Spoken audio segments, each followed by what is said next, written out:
함께 보실 하나님 말씀은 구약성경 열왕기상 19장 19절부터 21절까지입니다. 이 절 말씀 읽고 계속해서 성경 역사 배경 공부하겠습니다. 구약성경 열왕기상 19장 19절부터 21절까지 말씀, 구약성경 550년 전후를 보시면 되겠습니다. 찾으셨나요? 함께 봉독합니다. 엘리야가 거기서 떠나 사밧의 아들 엘리사를 만나니 그가 12 겨리소를 앞세우고 밭을 가는데 자기는 12제 겨리소와 함께 있더라. 엘리야가 그리로 건너가서 겉옷을 그의 위에 던졌더니 그가 소를 버리고 엘리야에게로 달려가서 이르되 청하건대 나를 내 부모와 입맞추게 하소서. 그리한 후에 내가 당신을 따르리이다. 엘리야가 그에게 이르되 돌아가라. 내가 네게 어떻게 행하였느냐 하니라. 엘리사가 그를 떠나 돌아가서 한 겨리소를 가져다가 잡고 소의 기구를 불살라 그 고기를 삶아 백성에게 주어 먹게 하고 일어나 엘리야를 따르며 수종 들었더라. 아멘. 잘 오셨습니다. 소그룹으로 모이다가 지난 시간에 배웠던 우리 이스라엘의 마지막 시대의 그 내용들을 또 PPT 자료가 있어서 그것들을 함께 살펴보고 오늘 그 열왕기 시대의 수많은 왕들 속에서 하나님께서는 그냥 왕들을 통해서만 다스리셨는가라고 할 때 그렇지 않고 선지자를 통해서 하나님의 뜻을 계속해서 밝혀주셨다라는 것들을 확인하게 될 것입니다. 어떤 선지자들이 있었는지 대략적으로 살펴볼 것이니까 오늘 집중해서 잘 공부할 수 있기 바랍니다. 오늘 열왕기 시대의 선지자들이 핵심 내용인데 지난주 배웠던 내용들이 중요한 내용이기 때문에 우리 슬라이드를 보면서 다시 복습 한번 하도록 하겠습니다. 지난주 배웠던 거 혹시 기억나시나요? 남유다가 어떻게 멸망하고 북이스라엘이 어떻게 멸망해야 되는지 그 역사를 성경에도 나와 있는데 아주 간략하게 이스라엘 중심으로 나와 있기 때문에 전체적인 흐름들을 잘 모를 수가 있기 때문에 다시 한번 복습하면서 정리하도록 하겠습니다. 첫 번째, 아수르라는 작은 도시 국가가 있었는데 그 도시 국가가 점점 커서 니느웨로 수도를 옮겨서 세력을 확장했던 것입니다. 그러다가 남쪽에 있는 아람, 성경에는 아람이로 되어 있고 세계사에는 시리아라는 나라로 되어 있습니다. 아람이라는 나라를 멸망시켰던 것입니다. 아람 나라만 멸망시키고 가만히 있었는가? 그렇지 않고 아시리아는 계속해서 남아있던 것입니다. 계속되는 세력 확장으로 북이스라엘은 아수르에게 조공을 바칠 수밖에 없었습니다. 가진 것 다 줄 테니까 우리나라는 절대 공격하지 말라 이런 식으로 했던 것입니다. 그런데 그 조공만 받고 물러나는 것이 아니고 계속적으로 더 많은 것들을 요구했던 것입니다. 그래서 북이스라엘의 왕, 마지막 왕 호세아, 선지자도 있는데 호세아 왕이 있었습니다. 그 왕이 애굽의 그 남쪽에 있는 아주 거대한 나라, 강력한 나라인 애굽의 도움을 요청했던 것입니다. 그러나 애굽의 도움을 받지 못하고 이 북이스라엘은 아수르의 공격에 멸망하게 되는 것입니다. 이것이 BC 732년경이고 이스라엘 백성들, 북쪽 이스라엘 백성들은 아수르에 의해서 끌려가고 또 아수르 사람들은 이 북이스라엘에 내려와서 살게 되었던 것입니다. 그래서 북이스라엘은 혼합 민족이 되었어요. 섞여있는, 피가 섞인 그런 민족이 되었던 것입니다. 그래서 남유다 사람은 북이스라엘 사람들 올 때 우리 유대 사람 아니야, 하나님 백성 아니야, 저 사람들은 이방인과 섞인 민족이야 이렇게 생각하면서 낮게 취급했던 모습들이 있습니다. 그리고 그 아수르는 북이스라엘만 딱 쳐들어오고 많은 것이 아니라 붙어있는 나라 남유다도 계속해서 쳐들어오는 것입니다. 그래서 아수르 왕 사네립이 계속해서 세력을 확장하면서 남유다를 공격하는데 그때 왕이 누구였다? 남유다의 히스기야 왕, 아주 선한 왕이었는데 이 왕도 자기의 국방력으로는 어찌할 방법이 없어서 아수르가 요청하는 대로 다 돈을 줄 수밖에 없었습니다. 심지어는 성전에 있는 금과 은부치를 다 띄어가지고 바치면서 제발 쳐들어오지 말아달라고 할 수밖에 없었습니다. 그런데 그 돈을 줬는데도 불구하고 아수르는 계속해서 남아한 것입니다. 그래서 히스기야는 하나님 앞에 손을 들고 기도하며 하나님의 살아계심들을 느끼게 해달라고 하나님께 요청을 하자 하루아침에 몇만 명이 죽었다? 18만 5천 명. 그 아수르의 대군이 하루아침에 죽는 일이 발생한 것입니다. 왕만 남고 나머지 군사들은 다 전멸하게 되었던 것입니다. 그 왕은 다시 고국으로 돌아갈 수밖에 없었는데 돌아가서 수많은 군사들을 다 죽이고 혼자 남은 그 왕을 백성들은 좋아할 리가 없었던 것입니다. 그래서 그의 신하들에 의해서 살해되는 것입니다. 그리고 그 아수르란 나라는 점차 세력이 약해져서 18만 5천 명이 한꺼번에 죽었기 때문에 그 국방력이 계속 번창할 수가 없었습니다. 그래서 좀 지난 이후에 이 바벨론이라는 나라, 새로운 강자가 나타나서 이 아수르를 멸망시키게 되는 것입니다. 그래서 이 아수르의 니느웨가 바벨론 제국에게 함락되었습니다. 그런데 이 니느웨의 그 아수르의 그 왕은 어디로 도망갔는가? 어디로 도망가든지 이 바벨론의 세력을 피하기는 힘들겠다 생각했던 것입니다. 그래서 어디로 도망갔다? 애굽으로 도망을 갔던 것입니다. 애굽으로 도망가서 그 왕 바로를 만나서 이름은 바로 느고인데 바로 느고 2세를 만나서 우리와 함께 힘을 모아서 저 바벨론을 칠 수 있으니 나와 같이 가자 이렇게 요청을 했던 것입니다. 그래서 그 요청을 따라 애굽의 바로 느고 네코 2세가 아수르 왕이었던 우빌리 2세를 도와서 하란을 수복하기 위해서 많은 군대를 이끌고 북진하기 시작했던 것입니다. 그런데 이 북진하는 가운데 누가 그 길을 막았었다고요?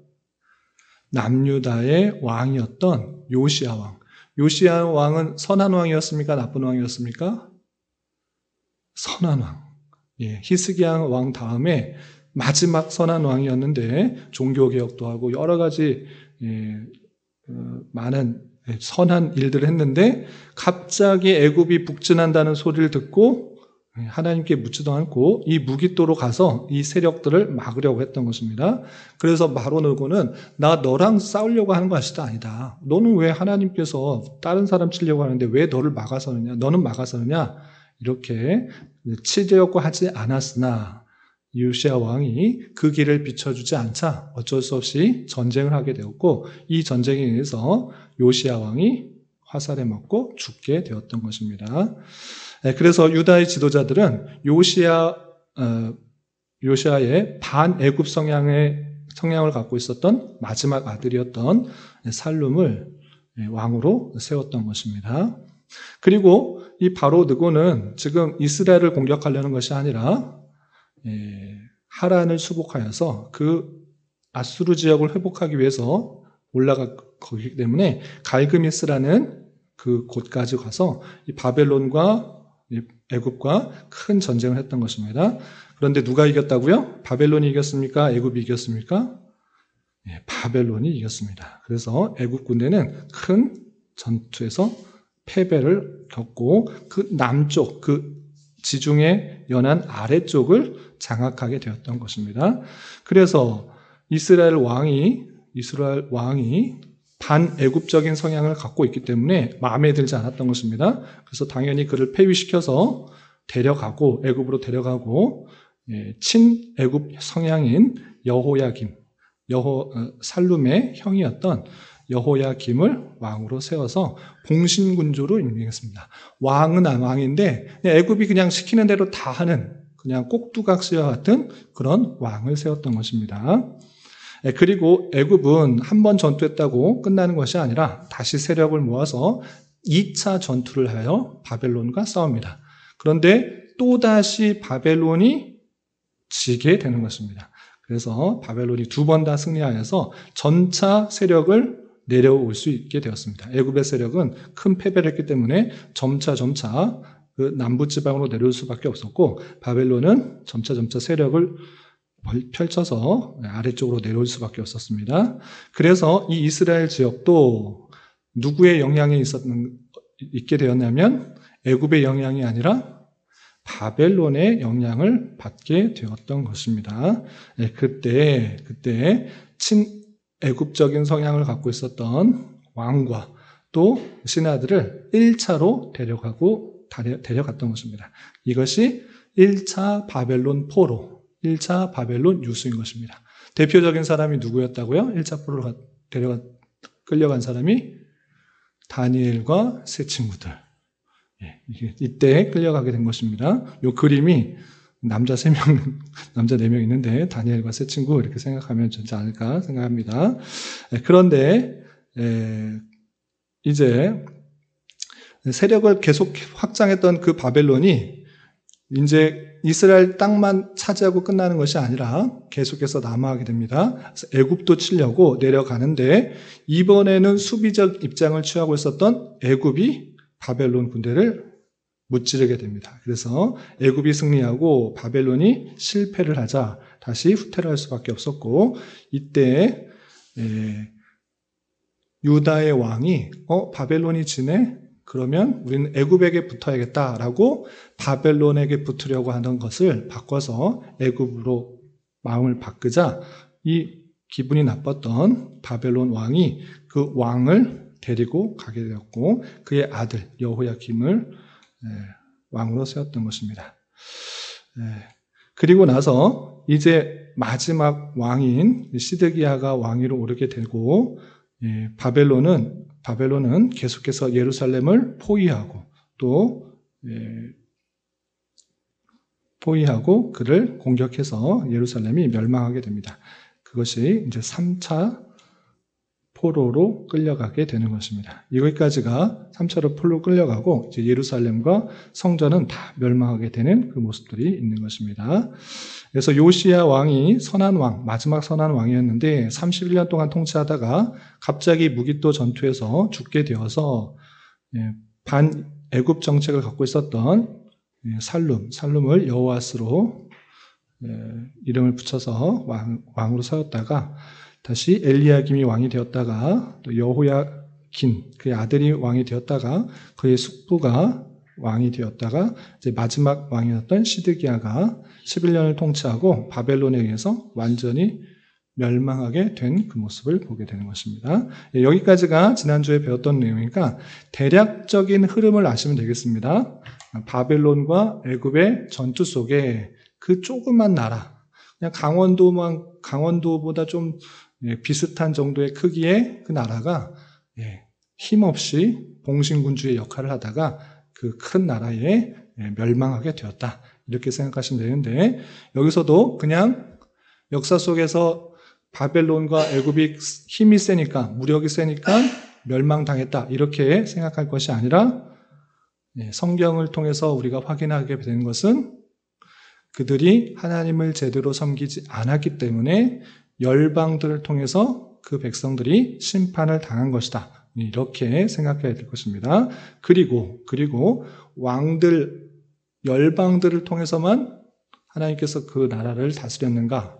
오늘 배우게 될 선지자들, 수많은 선지자들 통해서 하나님께서 그렇게 살면 안 된다, 이렇게 살아야 된다, 이렇게 해야 된다라고 계속적으로 알려주었다라는 것을 절대 잊지 말아야 될 것입니다. 하나님께서 그 백성들을 올바르게 살아가기 위해서 수많은 선지자들을 보내셨다. 이것들을 잊지 않으면 여러분들이 이 자리에 온 것이 성공인 것입니다. 그럼 어떤 선지자들이 있습니까? 수많은 선지자들 도대체 누구입니까?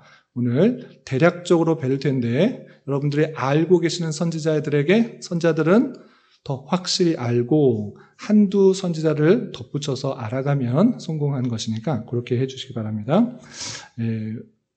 그런데 선지자들이 수많은 선지자들이 나오는데 성경을 두 가지로 분류할 수 있습니다. 수많은 선지자들 중에 성경을 기록한 선지자가 있고 기록하지 않은 선지자도 있습니다.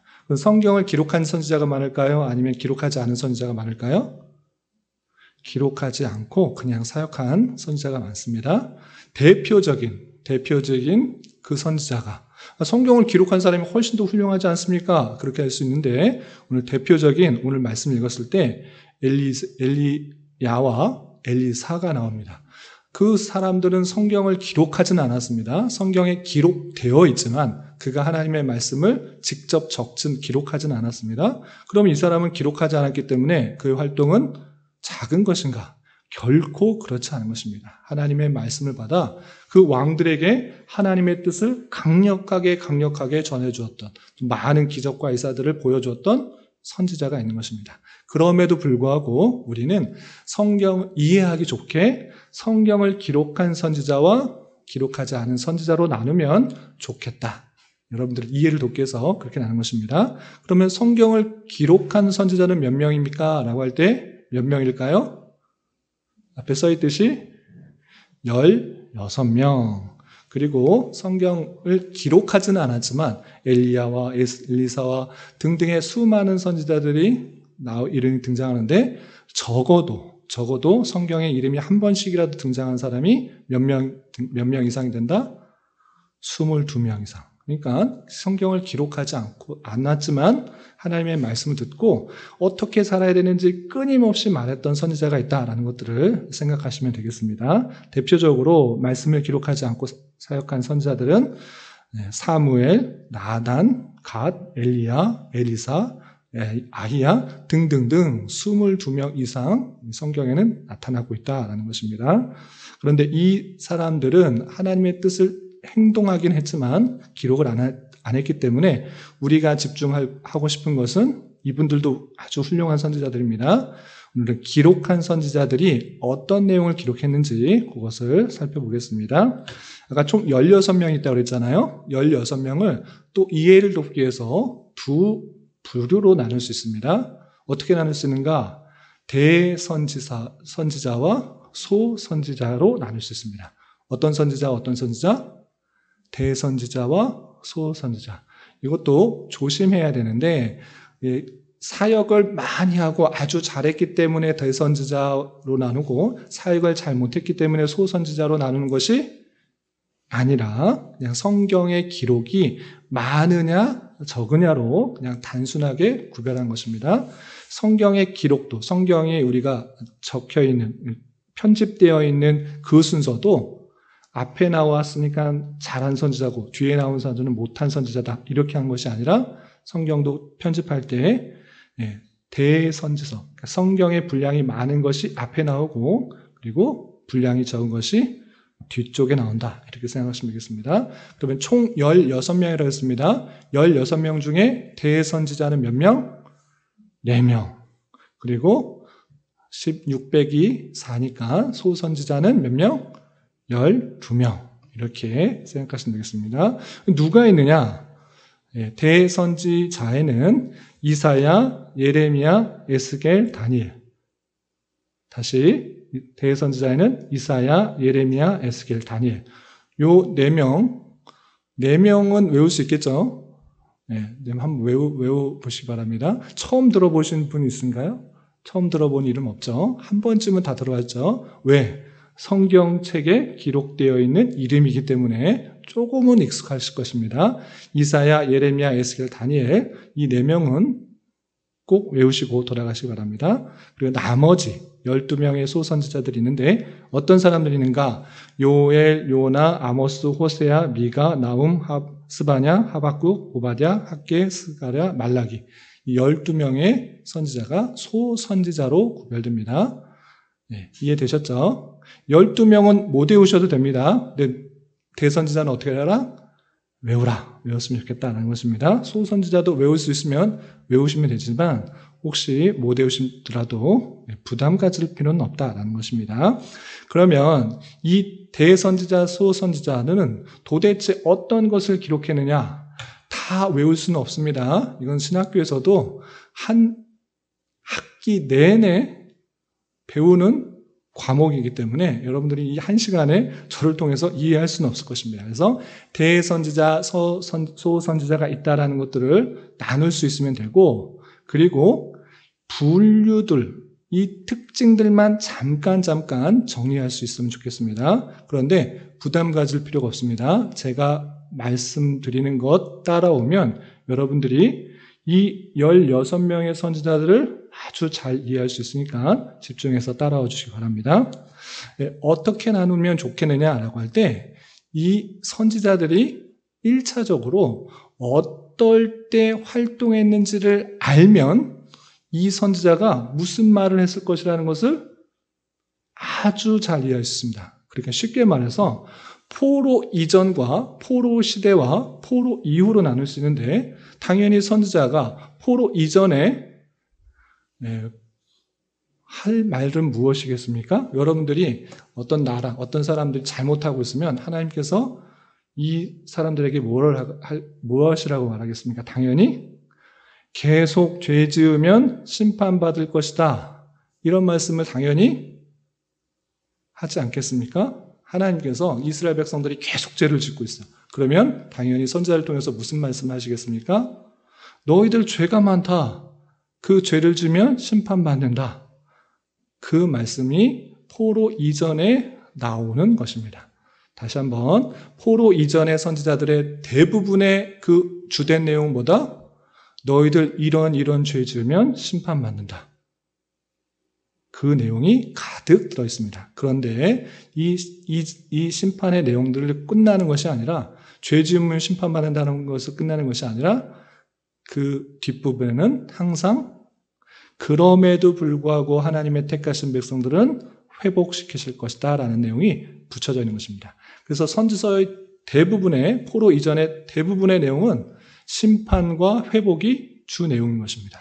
아시겠죠? 어떤 선지자들이 그런 얘기했는가? 오바댜, 요엘, 요나, 아모스, 호세아, 미가, 이사야, 나훔, 후막, 스바냐, 예레미야, 하박국인데 이거 다 외울 수 없으면은 아는 선지자들을 미리 몇 선지자들만 외우시면 되겠습니다. 아까 외우라고 했던 이사야, 예레미야 이 두 선지자가 포로 이전부터 활동했던 선지자구나. 당연히 그럼 이사야와 예레미야는 어떤 내용이 주된 내용이다? 죄악으로 말미암은 심판 그리고 하나님의 주권 가운데 회복시키겠다라는 내용이 있겠구나라는 것들을 아시면 되겠습니다. 나머지 것들은 눈으로만 그냥 이름만 익히시기 바랍니다. 그리고 바벨론 포로 시기에는 어떤 이야기를 하겠습니까? 여러분들이 만약에 하나님은 아니지만 만약에 하나님이라고 하면 포로로 끌려가는 그 백성들에게 어떤 말을 하고 싶으십니까? 너 잘됐다. 신망받고 잘됐구나.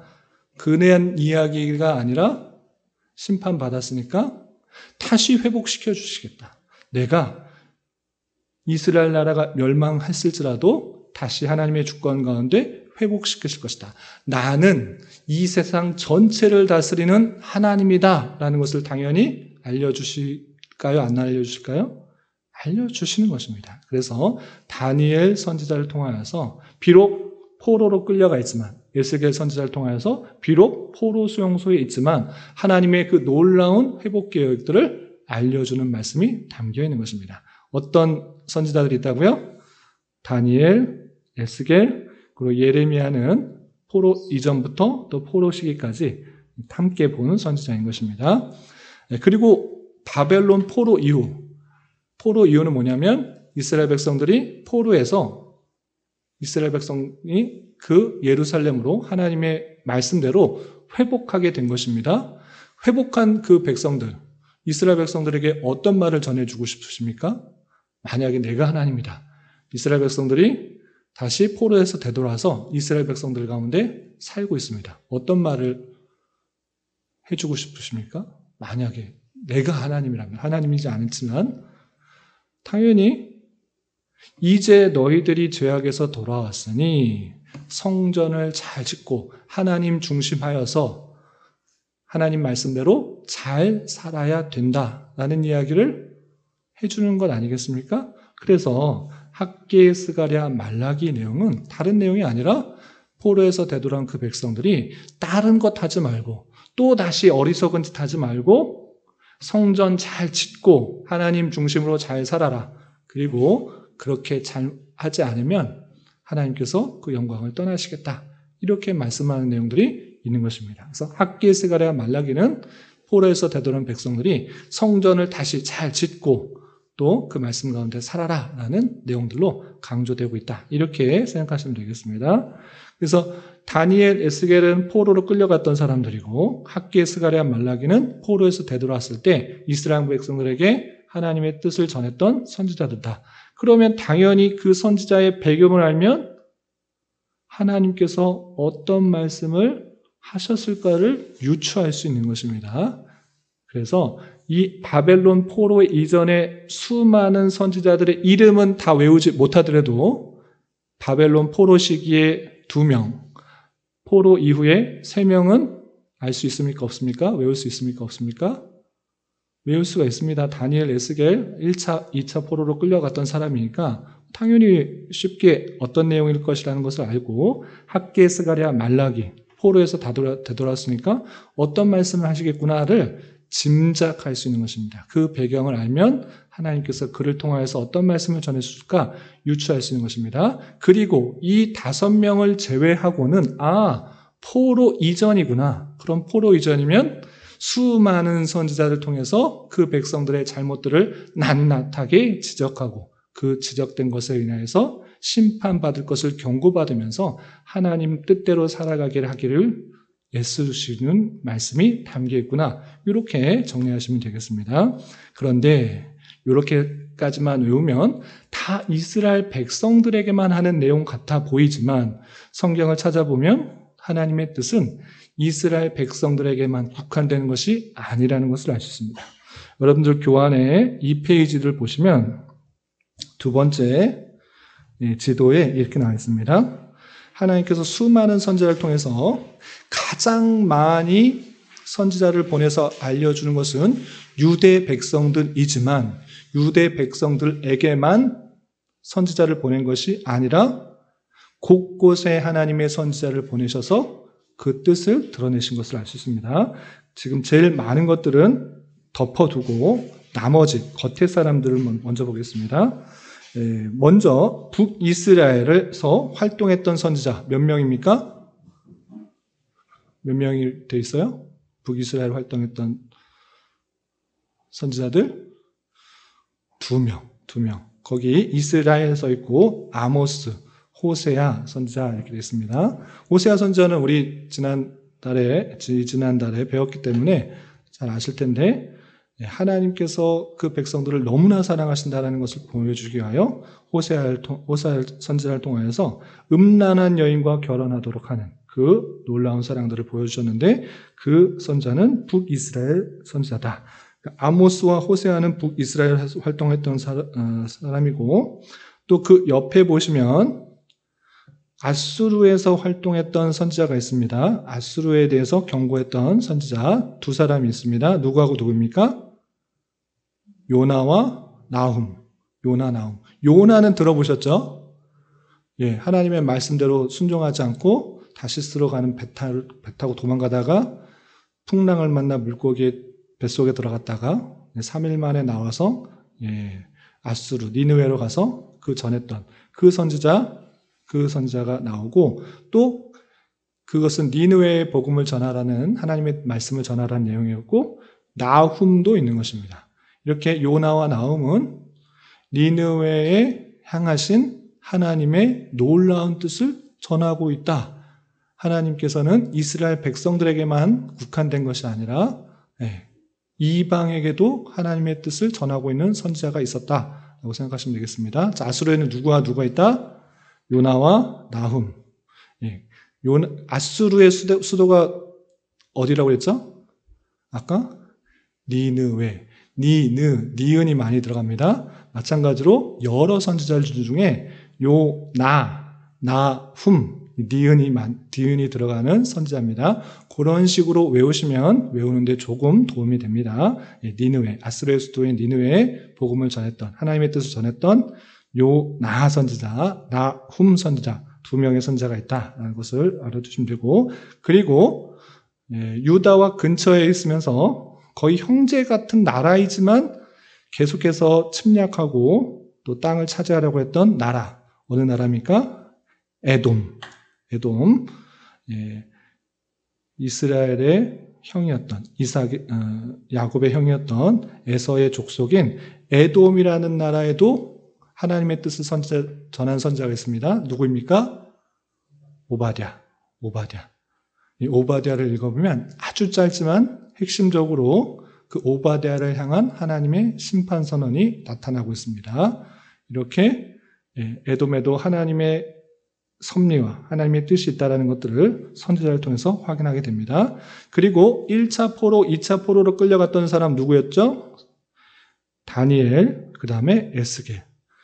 이 선지자들 통하여서 하나님께서 비록 그 백성들이 바벨론 포로로 끌려갔을지라도 그 선지자를 통해서 하나님의 놀라운 섭리 계획을 보여준 것입니다.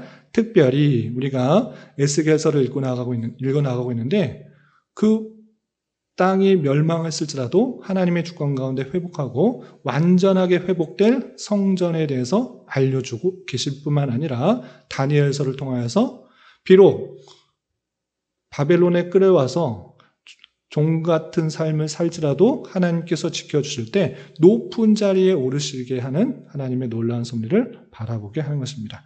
이렇게 하나님의 택하신 백성들은 어디에 있든지 지켜보아 주시고, 또 다니엘서 뒷부분을 보면 이 세계 전체 열방들이 어떻게 움직일 것인지 환상을 통해서 구체적으로 알려주는 말씀이 나타나는 것입니다. 포로로 끌려가서 나라고 없고 아무런 소망이 없지만 하나님을 굳게 믿고 있는 사람은 하나님께서 그 놀라운 세계를 어떤 식으로 통치할 것인지를 확실히 보여주면서 위롭게 하신다라는 사실들을 잊지 말아야 할 것입니다. 우리는 지금 현재는 나라도 튼튼하고 또 선진국 대열에 서가 있고 잘 번영하고 있지만 그렇지 않은 나라에 있을지라도 하나님을 믿는 그 백성들은 하나님께서 끝까지 지켜주신다라는 소망들을 우리는 확인하게 될 것입니다. 그리고 나머지 사람들은 요엘, 미가, 이사야, 스바냐 이 사람들은 다 유다에서 특별히 유다 백성들에게 죄악들이 어떠한지를 밝혀주면서 하나님의 뜻을 전파했던 선지자다. 이렇게 정리하시면서 이해하시면 되겠습니다. 다시 한번 이 뒤에 내용들이 있는데 뒤에 내용들은 더 복잡하니까 정리하면서 다시 확인해 보겠습니다. 자, 선지자, 성경을 기록한 선지자가 총 몇 명 있다? 16명. 자, 대선지자가 몇 명이다? 4명. 누구? 이사야, 예레미야, 에스겔, 다니엘. 외우셨죠? 요 4명은 외우셔야 됩니다. 그리고 나머지 12명이 있다. 12명의 소선지자들이 있다. 그런데 이 외우기 쉽게 포로 이전과 포로 시기와 또 포로 이후에 활동했던 선지자를 나누면 더 좋겠다. 포로 이전에는 활동했던 선지자가 많으니 포로기와 포로 이후에 회복한 때 활동했던 선지자를 알면 그 나머지 선지자들은 당연히 죄로 말미암는 심판에 대한 이야기를 하고 있다는 것을 정리할 수 있다고 했습니다. 그러면 포로 시대 때 활동했던 선지자 대표적으로 누구 있다? 다니엘과 에스겔. 포로로 끌려갔지만 하나님께서 그에게 말씀해 주셔서 하나님의 그 놀라운 섭리, 이 세상을 움직이시고 하나님의 택하신 백성들을 회복시키기 위한 놀라운 계획들을 다 말씀하고 계셨다라는 것들을 확인하게 됩니다. 그럼 포로 이후 이제 하나님의 뜻 가운데 회복되어서 이스라엘 땅에 왔을 때 성전 중심으로 하나님 잘 섬기고 또 하나님의 말씀대로 잘 살아가라고 했던 3명의 선지자 누구 있다? 학개, 스가랴, 말라기. 이 사람들은 성전 짓다가 포기하고 낙담하고 많은 어려움들이 있으니까 나 성전 안 짓고 나 우리 집 짓고 잘 살래 라고 했던 그 모습 속에서 학개 선지자를 통해서 성전을 중심으로 온전히 신앙생활을 해야 될 것이고 성전이 갖고 있는 영적 의미가 무엇인지 스가랴 선지자를 통해서 알려주고 그럼에도 불구하고 타락한 백성들에게 하나님께서 심판의 내용들, 그 소위가 좋지 않다라는 것들을 알려주기 위한 말라기의 내용들이 있는 것입니다. 그리고 그 나머지 우리가 언급하지 않았던 많은 선지자들은 심판, 죄악으로 말미암은 심판에 대해서 강조하고 있는데 특별히 에돔은 에돔이 아니고 오바댜는 에돔에 대한 죄악으로 말미암은 심판, 호세아 선지자와 아모스는 이스라엘 백성들의 죄악으로 말미암은 심판, 그리고 아수르에 대해서 죄악에 대한 심판은 나훔과 요나에 대해서 설명하고 있습니다. 근데 요나는 나훔과 좀 다른 특징이 있는데 어떤 특징이 있느냐? 요나를 읽으시면 아시겠지만 하나님께서 그 니느웨 백성들을 사랑하셨습니까? 사랑하지 않으셨습니까? 사랑하셨습니다. 왜? 요나 선지자를 불러서 거기에서 하나님의 뜻을 전하라고 했습니다. 회개하라. 너희 심판이 임할 것이니까 회개하라라고 했는데 전하기 싫었지만 전했더니 요나 선지자의 기대와 달리 다 회개하고 돌이켜서 심판이 유예됐습니다. 그럼 해피엔딩으로 끝나는가?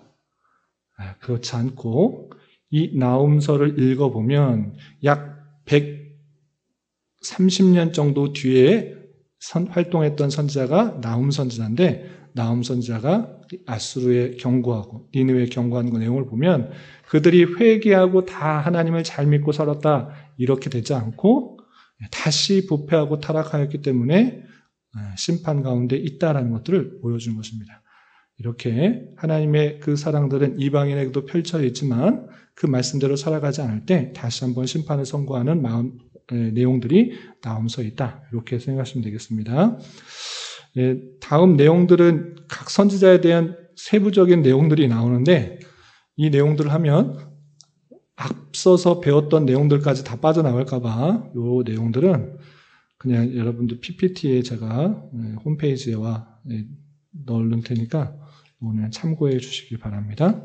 혹시 여러 선지자들에 대해서 간략하게 이름들, 특별히 성경을 기록한 선지자들에 대해 대략적으로 살펴봤는데 궁금한 거 있으시면 질문하시고 없으면 마치겠습니다. 예. 피곤한 시간인데 잘 집중해서 감사하고요. 기도하고 마치겠습니다. 하나님 아버지 감사합니다. 오늘 열왕기 시대에 활동하였던 여러 선지자들에 대해서 살펴보았습니다.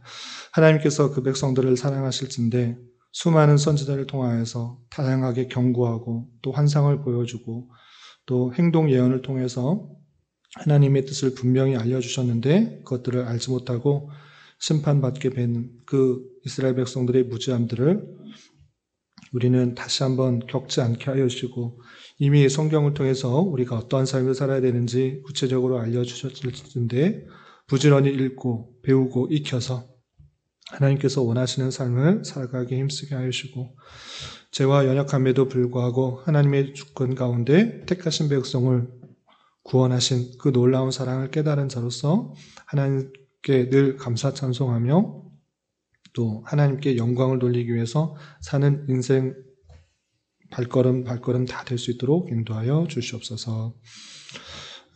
주님, 10월은 감사의 달로 보내고 있습니다.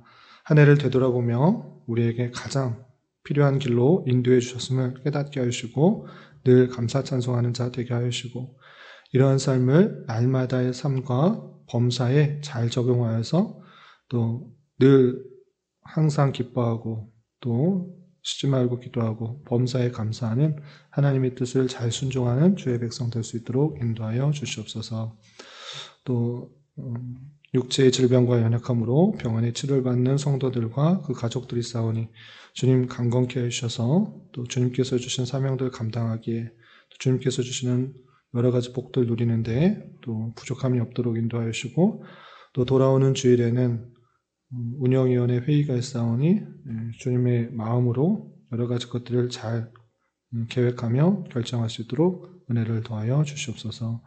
주님, 이 교회를 긍휼히 여기시고 주님께서 선하게 사용하셔서 주님께서 찾으시며 주님께서 원하시는 교회로 날로 든든하게 성장할 수 있도록 은혜를 더하여 주시옵소서. 예수님의 이름으로 기도 올리옵나이다. 아멘.